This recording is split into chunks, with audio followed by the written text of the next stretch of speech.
Début de transmission, entre la Lune et la Terre. Salut à toutes et à tous. Aujourd'hui, en février 2024, avec les invités de la saison 1, on est resté bloqué sur la Lune. On voulait juste prendre une photo et revenir. On peut plus redécoller. On travaille à la réparation du prototype, mais avec Pierre, on pense que c'est un pépin moteur.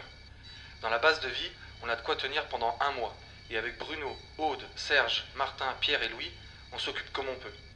Mais avec Louis, pour la saison 2, à distance, depuis la capsule, depuis la Lune, on va continuer d'interviewer 5 voironnés sur 5 sujets, pour comprendre le présent et imaginer le futur. Restez branchés. Fin de transmission. Bonjour Nathalie. Bonjour Antoine. Alors déjà, dans un premier temps, on est très heureux de vous accueillir à distance, depuis la Lune, avec Louis. Lors de nos dernières rencontres, on a pu parler de commerce de proximité, d'industrie, de bénévolat, de salariat, d'entrepreneuriat, d'insertion aussi professionnelle dans le monde du handicap. Et le sujet de l'emploi revenait très souvent. Donc on est très heureux de vous accueillir. Ravi d'être avec vous en tous les cas. Et comme le veut la tradition, est-ce que vous pourriez vous présenter, s'il vous plaît ? Donc je suis Nathalie Muramatian, directrice de l'agence France Travail Centre-Isère. Donc France Travail Centre-Isère, c'est en fait une agence qui regroupe les communes iséroises de Cœur de Chartreuse, le Pays Voironnais et également Saint-Marcellin-Vercors-Isère. Très bien. Est-ce que, on ne le fait pas souvent avec Louis, mais est-ce que vous pourriez présenter votre parcours, s'il vous plaît ? J'ai fait des études de langue étrangère appliquée, donc ça ne me destinait absolument pas à travailler où je travaille aujourd'hui, mais comme beaucoup de gens actuellement. J'ai fait une année d'Erasmus en Espagne, à Séville. J'en garde d'ailleurs un agréable souvenir. Et puis ensuite, j'ai suivi Sciences Po Lyon pour ensuite faire un DEA. À l'époque, c'était un master maintenant, de politique publique. En parallèle, comme beaucoup, j'ai effectué pas mal de petits jobs pendant l'été, pendant les vacances ou autres pour les études, qui allaient du babysitting comme souvent, au secrétariat médical ou au secrétariat d'un centre de vacances. Et c'est en 93, je crois, où j'ai eu mon premier vrai emploi de chef de publicité au Figaro Rhône-Alpes. J'ai ensuite été formatrice en langue étrangère, puisque j'étais formée et diplômée. Et comme beaucoup de personnes, j'ai eu une période de chômage et je trouve que c'est important de le souligner parce que je ne l'ai pas forcément très bien vécu, mais ça me permet également aujourd'hui d'avoir beaucoup de respect et de l'empathie pour les personnes qui sont confrontées au chômage. Et comme je dis à mes équipes, n'oubliez jamais qu'on est du bon côté du bureau et recevez les demandeurs d'emploi comme vous aimeriez être reçus, parce que c'est très important. Pendant cette période de chômage, j'ai eu la chance d'être convoquée par une conseillère qui présentait son métier de conseiller principal à l'époque à la NPE. Et suite à cela, j'ai passé le concours que j'ai réussi. J'ai travaillé alternativement à Grenoble sur les quartiers politiques de la ville, Saint-Jean-de-Maurienne, puis à nouveau Grenoble, puis Voiron. Et ensuite, j'ai réussi le concours de directeur d'agence. Et j'ai été en fait directrice adjointe sur l'agence de Voiron en 2009 et nommée directrice de l'agence en 2020 avec à ce moment-là l'arrivée de Saint-Marcellin sur le territoire en termes de responsabilité. Donc voilà un petit peu mon parcours. Alors c'est vrai que c'est pas banal pour une directrice d'agence de France Travail, anciennement Pôle Emploi, on en reparlera, mais d'être passée par une période de chômage. Donc c'est assez atypique. Alors est-ce que vous pourriez donc présenter votre activité donc professionnelle, s'il vous plaît ? Alors, en quoi consiste le poste de directrice à France Travail ? C'est en fait d'arriver à déployer en local une stratégie nationale qui est fixée par l'État, par l'UNEDIC et par France Travail. En fait, France Travail ne décide pas de la réglementation, mais la met en application. Donc, moi, mon rôle, ça va être de comment je vais décliner les attendus, réussir à atteindre les objectifs qui me sont fixés par l'État, puisque c'est l'État qui nous fixe avec l'UNEDIC et France Travail des objectifs en termes de retour à l'emploi, en termes de recrutement vis-à-vis des entreprises, en termes aussi, et il y en a plusieurs, de satisfaction, tant au niveau des usagers demandeurs d'emploi qu'au niveau des entreprises. Et mon rôle, ça va être un petit peu d'être le chef d'orchestre de tout cela. Mais bien sûr, vous l'aurez compris, je ne suis pas grand-chose toute seule, mais j'ai la chance d'avoir avec moi sur le territoire plus de 80 collaborateurs qui sont répartis entre Voiron et Saint-Marcellin. Donc je m'appuie énormément sur eux et c'est avant tout leur travail qui permet d'atteindre les objectifs. Je gère également les moyens humains et financiers, puisqu'on paye aussi des allocations. Il faut savoir que l'agence Centre-Isère a versé en 2021, je crois, à peu près 80 millions d'allocations. Donc ce qui était énorme, on est une grosse agence aussi. Hein. Et puis je vais avoir une partie de représentation institutionnelle et partenariale sur l'ensemble du territoire, en lien avec mes directions territoriales donc de l'Isère et ma direction régionale. En quoi ça va consister ? Ça va consister par exemple à analyser les besoins du territoire et travailler en collaboration avec les autres acteurs locaux. Alors ça va être le département, ça va être la maison de l'emploi, ça va être les missions locales, ça va être Cap Emploi, ça va être les structures de l'insertion par l'activité économique. L'idée étant qu'on puisse ensemble trouver des solutions pour répondre aux besoins tant aux demandeurs d'emploi qu'aux entreprises. Très bien. Alors, avec vous, on va parler d'emploi, mais aussi on va parler de RSE, on va parler aussi des futurs enjeux, notamment dans le domaine de recrutement, la notion de plaisir, la notion de travail, la réalité économique, aussi l'enseignement, dans un contexte de réindustrialisation. Mais avant tout, alors on est obligé d'y passer, c'est d'avoir un diagnostic de l'emploi sur le territoire du pays voironnais. Donc, à savoir si vous aviez aussi des indicateurs, le taux de chômage, les secteurs qui recrutent ou en expansion, la taille et le nombre d'entreprises sur le territoire. En tout cas, si vous avez quelques chiffres à nous donner. Alors Louis, c'est le moment, on va avoir un petit peu mal à la tête, mais c'est important de passer par là, par du concret, parce qu'on en a parlé aussi avec les autres intervenants. Mais c'est bien d'avoir les chiffres aujourd'hui. Alors est-ce que Nathalie, vous pourriez nous donner un peu la tendance sur le territoire, s'il vous plaît ? Je ne vais pas en citer trop parce que ça peut être très rébarbatif. Par contre, ce qui est vraiment à avoir en tête, c'est le taux de chômage. Le taux de chômage sur le territoire, alors quand je parle de territoire, on parle de zone d'emploi de Voiron. Alors comme on a tous des appellations un peu différentes, c'est aussi important de le repréciser. En fait, la zone d'emploi de Voiron correspond au bassin Centre-Isère, parce qu'on ne va pas en dessous. Ce qui veut dire que ça correspond au territoire de l'agence. Voilà, donc ça englobe aussi Saint-Marcelin. On a la chance, depuis plusieurs années maintenant, d'être à un taux de chômage relativement bas, puisque même s'il est remonté aujourd'hui, au troisième trimestre 2023, nous avons 5,2 de taux de chômage. Il faut savoir qu'à 5%, on estime qu'on est au plein emploi. C'est ce qui est visé à travers la loi plein emploi qui a été votée en fin d'année. On vise 5%. Donc là, on a une remontée. L'année dernière, à la même époque, on était même à 4,8. Sur l'Isère, comparativement, on est à 6. Sur la région, on a 6,4. Et sur la France, on a 7,2. Donc, on ne peut que souligner la très bonne dynamique du territoire, même si on constate une petite évolution dans le nombre de demandeurs d'emploi depuis plusieurs mois. Cette évolution, on sait qu'elle va perdurer parce que y a la fin des aides aussi qui arrivent de soutien aux entreprises. Pour autant, on est quand même très très bien servi sur le territoire et c'est un avantage. Alors, pourquoi c'est important ? Parce quand on est France Travail, on n'aborde pas du tout les choses de la même façon. Si on a 9% ou si on en a 5%. Quand on a 9%, et on les a connus il n'y a pas si longtemps que ça, on est sur du chômage dit de masse. Donc là, on est sur de la réception du demandeur d'emploi. On va devoir effectivement inscrire, puisque nos rôles c'est accueillir, inscrire, indemniser, accompagner les demandeurs d'emploi. Donc là, on va avoir toute une pan de notre activité qui va de fait être recentrée sur l'accueil, l'inscription et l'indemnisation. Là, aujourd'hui, notre rôle central va être plus d'aller répondre aux besoins des entreprises qui, elles, ont des besoins. Mais comme il y a moins de demandeurs d'emploi, il va falloir les accompagner, ces demandeurs d'emploi, et sans doute les aider dans leurs compétences, les former, leur redonner confiance, les redynamiser, puisqu'effectivement, sont inscrits les personnes aujourd'hui qui sont les plus éloignées. Donc là, on commence à avoir une autre façon de travailler et une autre approche en fait de notre rôle. Donc voilà ce qui est important au niveau du taux de chômage, parce que ça change vraiment la donne en termes d'approche vis-à-vis tant des entreprises que des demandeurs d'emploi. Donc si on regarde un peu plus précisément les demandeurs d'emploi, alors j'ai promis que je ne disais pas trop de chiffres, alors je vais essayer de m'y tenir. On a ce qu'on appelle, alors encore aujourd'hui, parce que les catégories vont évoluer avec la nouvelle loi, on a à peu près 5172 demandeurs d'emploi en catégorie A, c'est-à-dire qui ne travaillent pas du tout et qui sont disponibles pour un temps plein à fin janvier 2024. Donc on a une progression qui est la même que pour le département, on a plus 0,9% sur un an, rien de dramatique.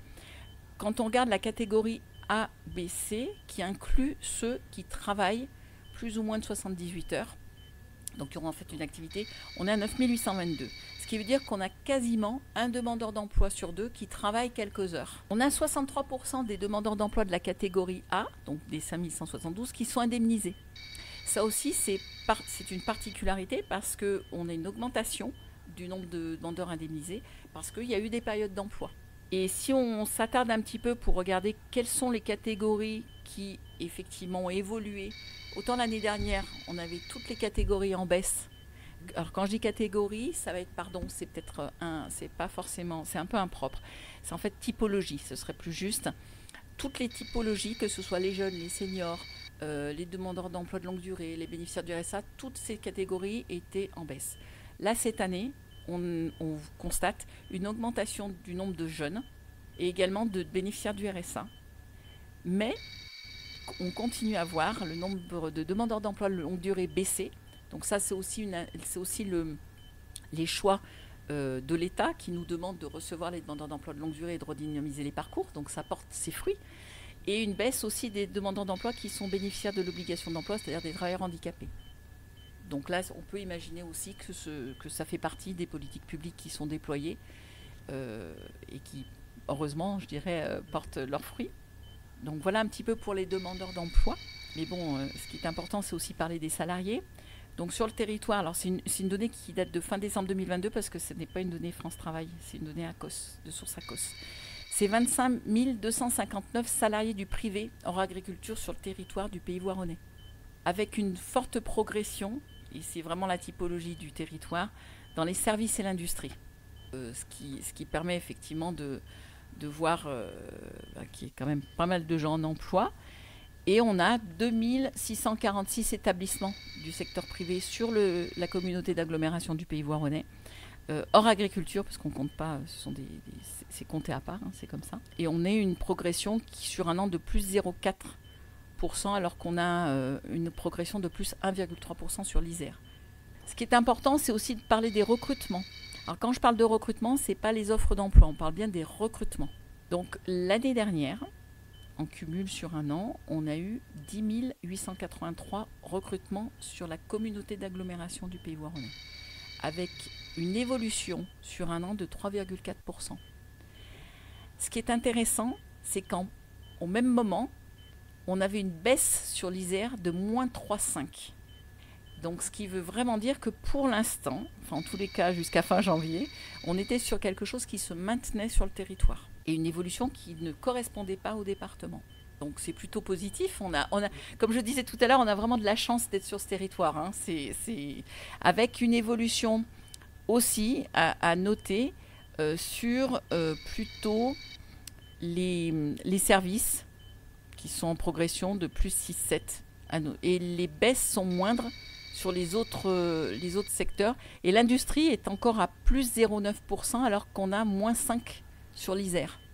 Donc un territoire qui se tient vraiment bien. Et là, avec, en parallèle, parce que quand on dit recrutement, on doit forcément faire le corollaire avec les types de contrats. On a une évolution en termes de contrats, on a une progression sur les CDI qui sont à plus 7,5 sur le territoire, alors que l'Isère est à moins 3,7.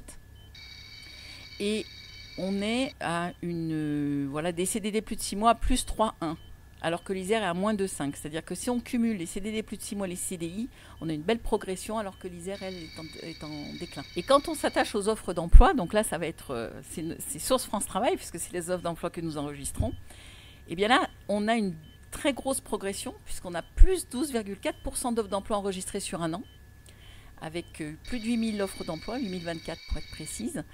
Et en Isère, on a moins 5,8% d'offres d'emploi enregistrées.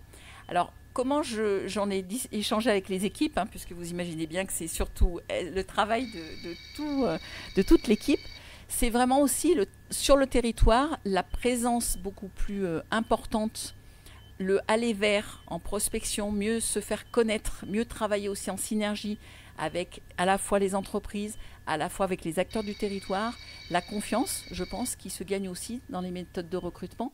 Puis comme je le disais tout à l'heure, lorsqu'on a un taux de chômage qui est faible, on doit aller s'interroger à comment on va recruter, comment on amène les personnes vers les entreprises.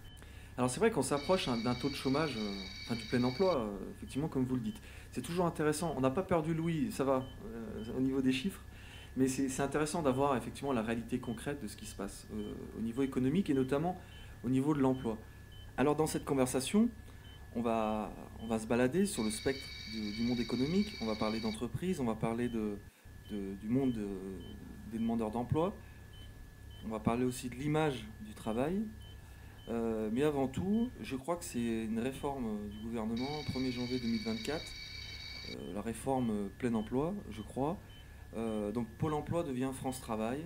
Alors est-ce que vous pourriez clarifier ce changement-là? Qu'est-ce que ça implique? Qui fait quoi?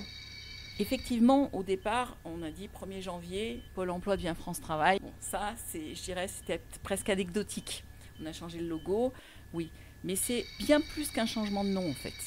Parce qu'il y a une vraie réalité qui est voulue par l'État. Nous allons avoir de nouvelles missions au service et pour le compte des acteurs du réseau pour l'emploi.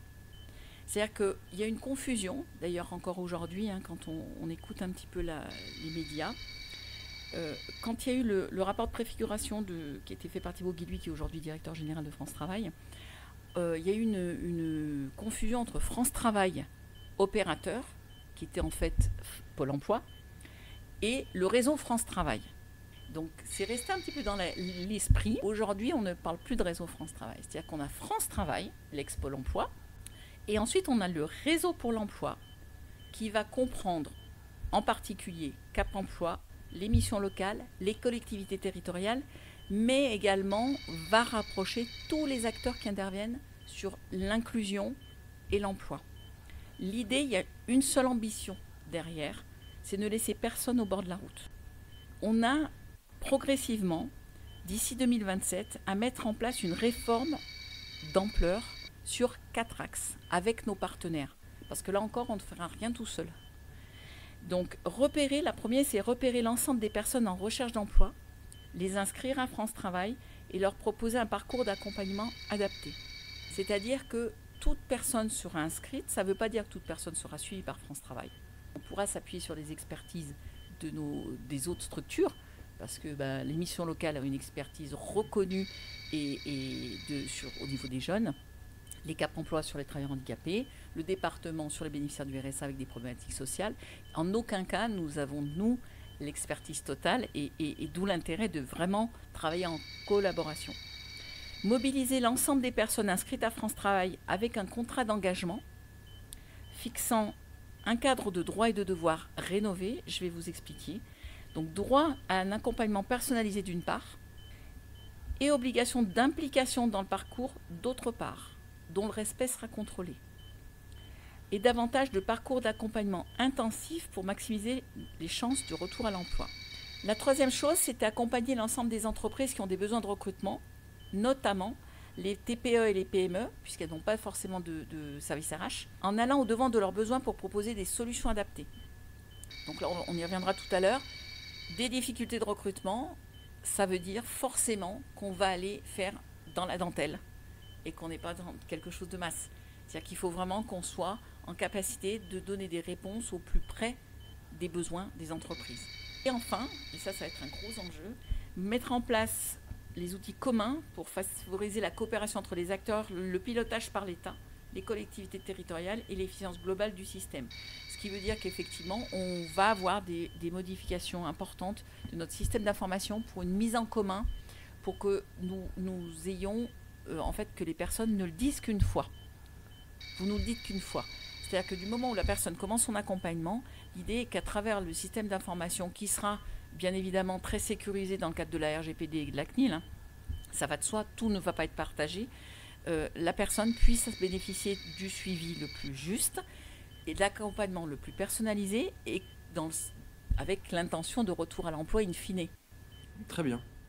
Ok. Donc si on comprend bien, c'est donc une stratégie nationale qui vise un plein emploi en 2027, qui s'appuie sur 4 leviers et avec une tactique différente en fonction de chaque territoire, qui s'appuie sur un des indicateurs qui est le taux de chômage. Donc en clair, sur un territoire comme le nôtre, avec un taux de chômage qui s'approche vraiment d'un plein emploi, le levier, c'est le troisième, c'est-à-dire se rapprocher au maximum des entreprises, notamment en termes de recrutement. Donc ça peut être un peu le fait d'affiner, en fait. C'est ce que vous disiez un peu depuis le début de la conversation.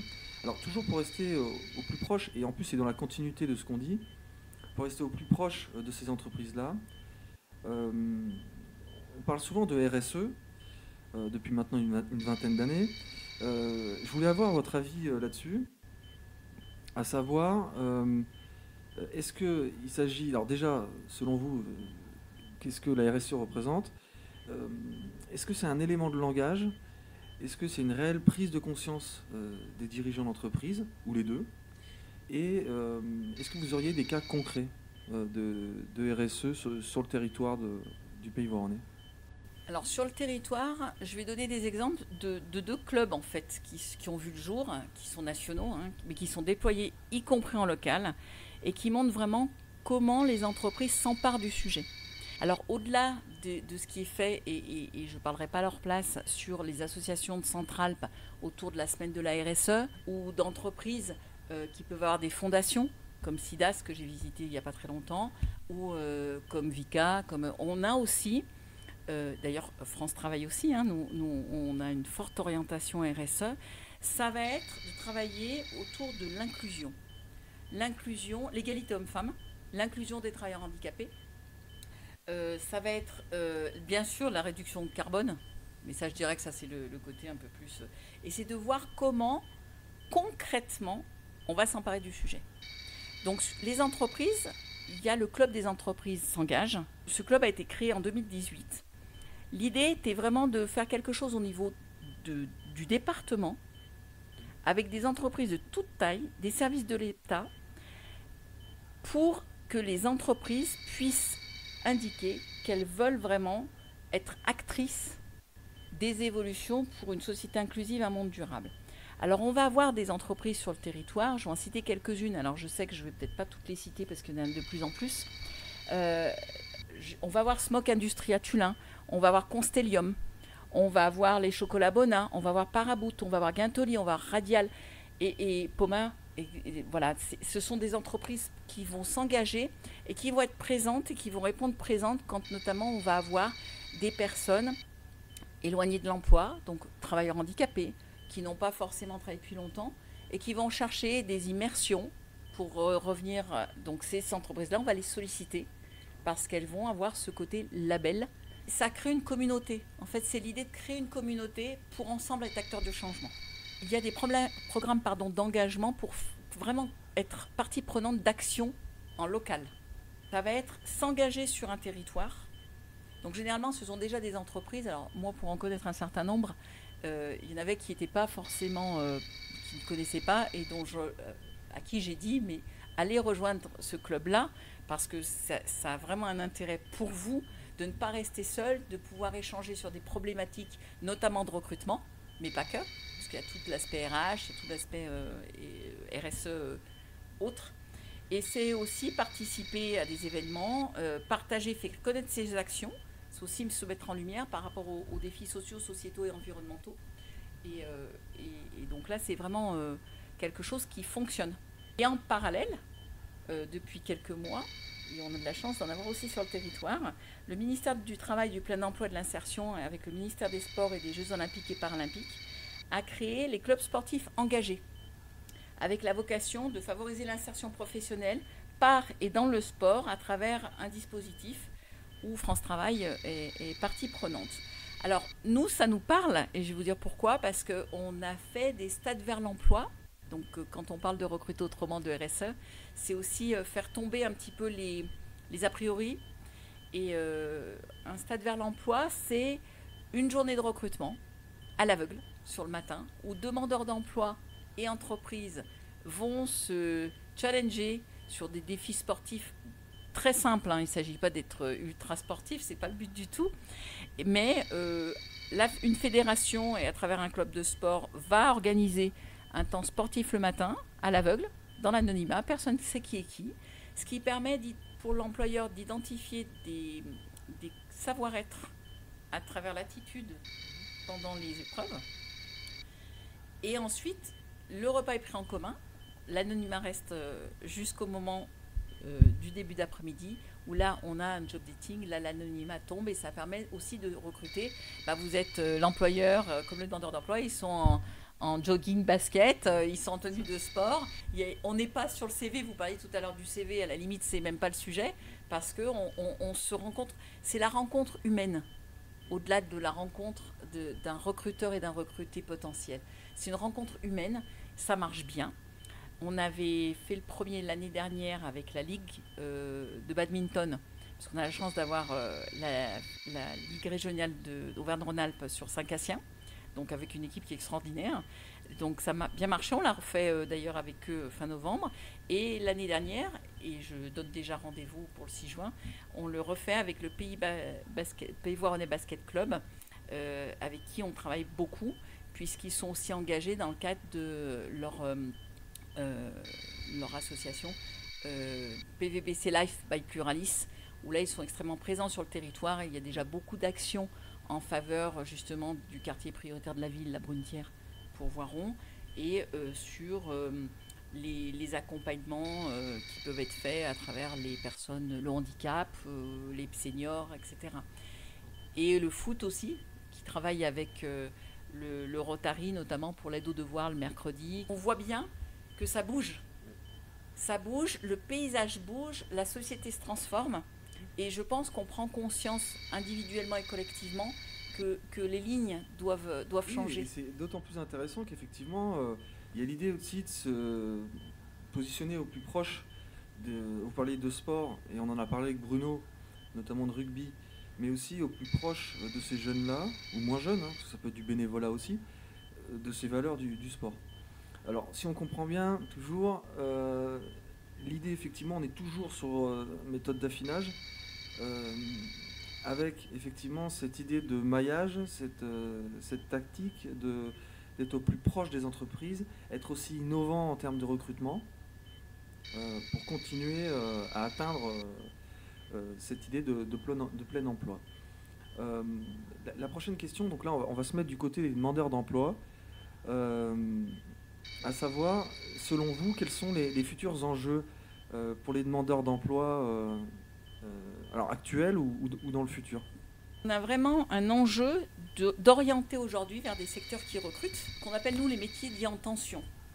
Alors, bon, sans surprise, voilà, c'est les métiers qui sont en lien avec les mutations du marché du travail. Donc pour ça, il faut savoir qu'aujourd'hui, on a quasiment la moitié des reprises d'emploi qui se font dans un domaine différent du domaine d'origine. Donc, ce qui veut dire qu'aujourd'hui, changer de métier, de secteur, se former, ça passe par une connaissance du marché du travail et de savoir qu'est-ce qui est effectivement accessible. Alors, pas forcément sur le territoire, parce qu'on peut très bien chercher ailleurs. Mais après, ça permet aussi d'être bien au clair sur ce sur quoi je peux me positionner. Je donne souvent l'exemple, si je recherche un poste de scaphandrier dans le Voironnais, c'est pas gagné. Voilà, je force le trait, mais ce qui est important, c'est effectivement, quel que soit le choix qu'on a. Aujourd'hui, l'idée, c'est quand même que l'emploi, le travail, permet l'épanouissement de la personne. Donc ça, c'est très fort, et on le voit, on recrute autrement, etc.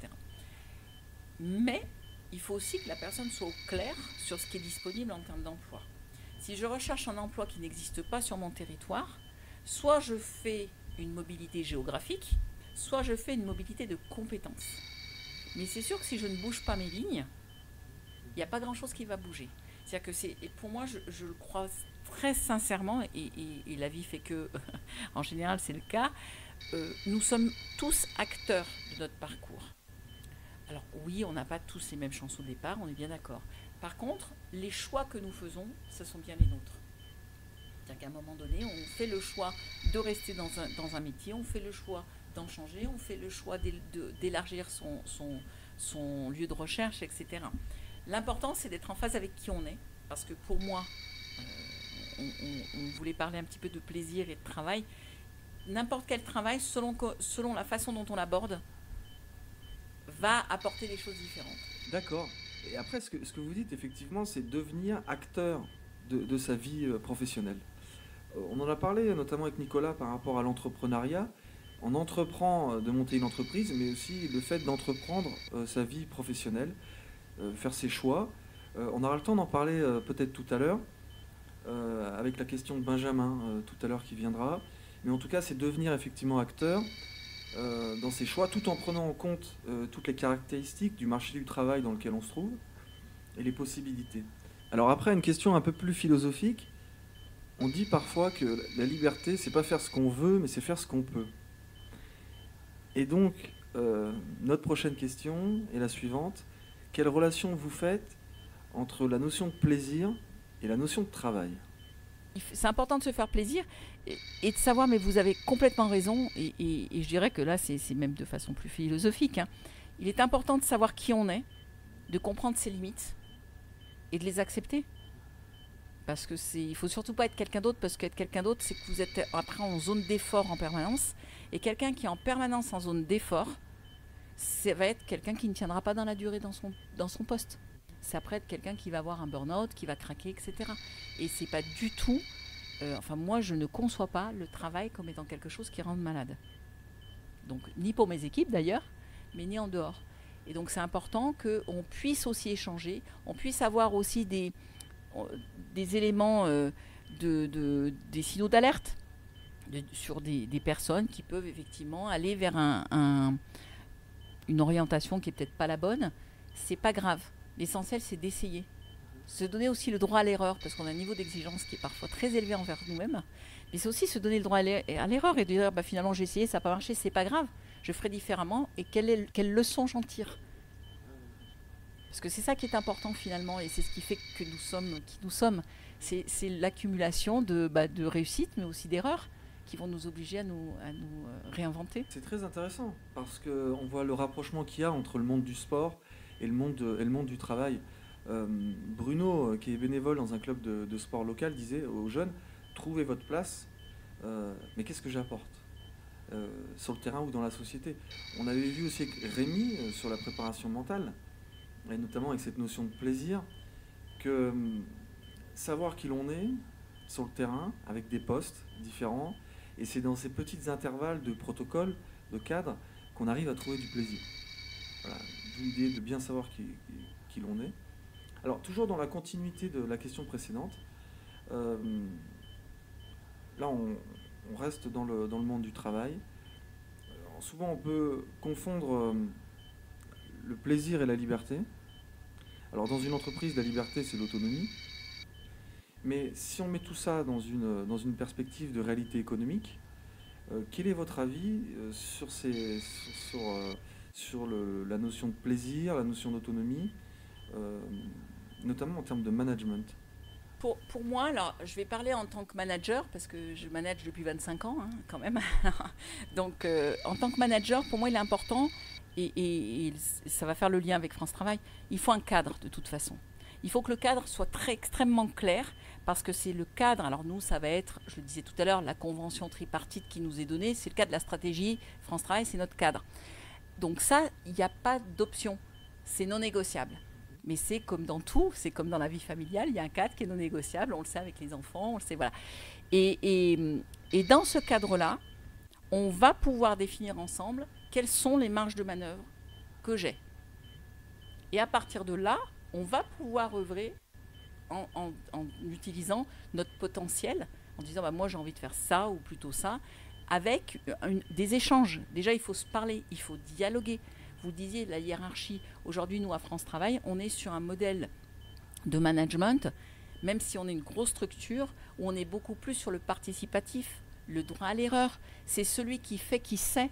Les bonnes idées, elles viennent du terrain.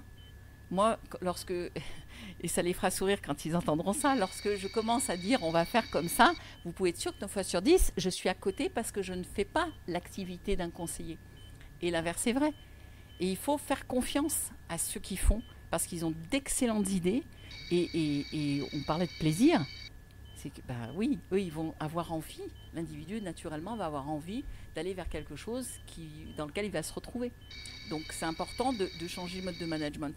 J'en ai beaucoup discuté avec les coachs du PVBC, pour qui j'ai une vraie admiration, parce que moi, je trouve que, on parlait du rugby tout à l'heure, mais c'est pareil dans toutes les équipes, c'est comment on arrive à fédérer 10, 15 individualités pour créer une équipe autour d'un objectif commun qui va être en capacité de se re-questionner et d'atteindre cet objectif. Et ça, je trouve ça passionnant. Alors oui, comme vous dites, il y a une liberté d'action régie par un cadre avec un objectif commun. Alors là, on va complètement changer de domaine, j'allais dire. On va parler d'industrie. Avec Pierre-Emmanuel, on a parlé d'économie, mais aussi d'industrie. Alors, selon lui, dans un contexte de tertiarisation de la société, de relancer la création de richesses, et notamment relancer l'industrie, en tout cas dans la problématique de réindustrialisation. Selon vous, comment on peut accoler au maximum les structures d'enseignement avec une réalité économique, et notamment industrielle, alors à l'échelle locale ou à l'échelle nationale? Alors, sur tout ce qui touche l'enseignement, alors notamment c'est les filières lycée et autres, ça dépend plutôt de la région. Il y a déjà aujourd'hui des études qui sont faites pour arriver à identifier les besoins et créer ou recréer des filières techniques où il y en a besoin. C'est effectivement dans le cadre, et je vous rejoins sur le fait de réindustrialiser la France. Et nous, comme on l'a vu tout à l'heure, sur le territoire, on est vraiment impacté. Pour vous donner un exemple, on a aujourd'hui, alors c'est pas le Pays Voironnais, mais pour le coup c'est Saint-Marcelin-Vercors-Isère, c'est le côté Saint-Marcelin. On a le deuxième bassin de plasturgie d'Auvergne-Rhône-Alpes après Oyonnax. Et pour autant, en échangeant avec les employeurs, la filière qui menait au métier de la plasturgie, la formation dans cette filière n'existe plus sur le territoire. Et donc on s'est mis autour de la table, sur l'initiative de Gérald Cantona, qui est maire de Tullin et président de la Maison de l'Emploi, avec France Travail, avec des entreprises, avec la région, pour voir comment refaire venir ces formations au plus près du territoire. Et là, on est vraiment sur du très local. On a travaillé avec Arémont, on a travaillé...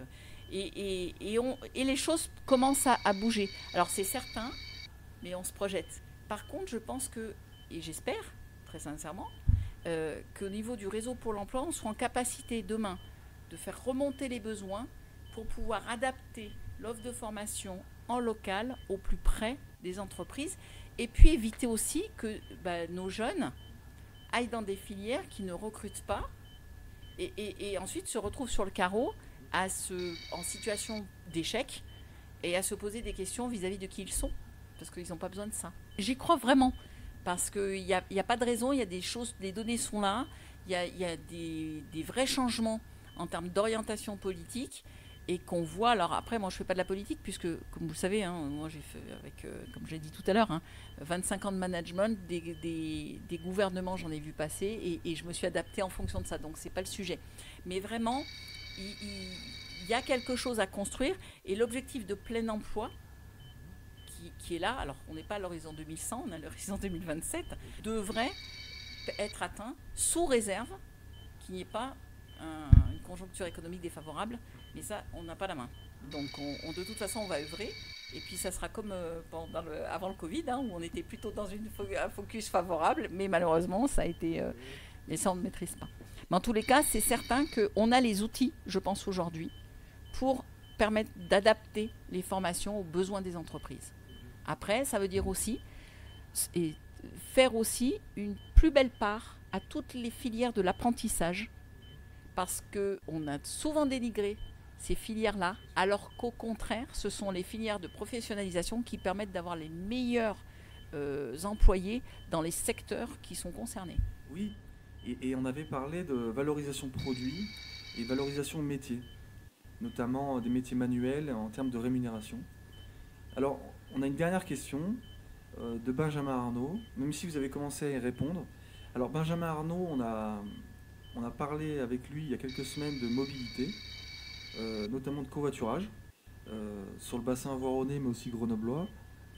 Il avait une question pour vous, à savoir, selon lui, on peut constater donc une certaine mobilité de l'emploi, on en a parlé, aujourd'hui, avec des changements de poste tous les 2 ans.